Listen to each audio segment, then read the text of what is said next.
Quantos ministros tem o Supremo Tribunal Federal Brasileiro? Essa é fácil, mas nem sempre foram 11, sabia? Senta aí que eu vou te contar um pouquinho dessa história, que é uma história pregressa sobre a nossa Suprema Corte. Essa história não é tão limpinha e cheirosa quanto a gente imagina. A Casa de Suplicação foi criada depois da independência. Na Constituição de 1824, ela ganhou o nome de Supremo Tribunal de Justiça e depois da proclamação da República passou a ter o nome que tem hoje, STF. O Deodoro da Fonseca nomeou 15 ministros.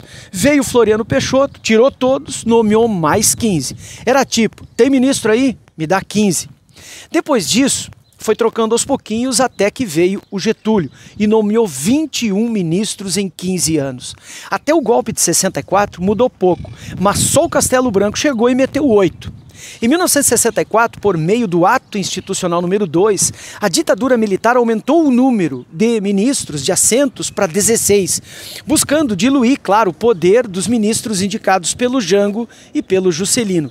Só pelo Ato Institucional de 1968, 5 ministros saíram.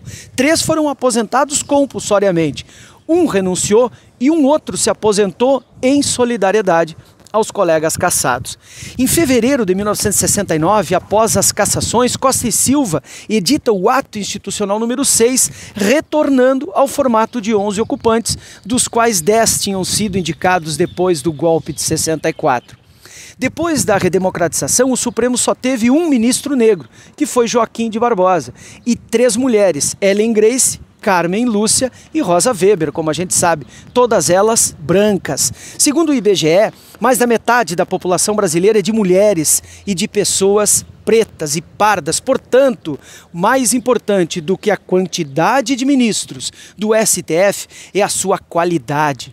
Do ponto de vista da democracia, mesmo em sua forma burguesa, o que nós precisamos é de uma Suprema Corte formada por pessoas diferentes do padrão homem, branco e rico. Independente do número, é a qualidade da Suprema Corte que deveria nos preocupar. Na hora que os filhos e filhas da classe trabalhadora tiverem voz e vez no Supremo, só então poderemos pensar na possibilidade da tão esperada justiça social.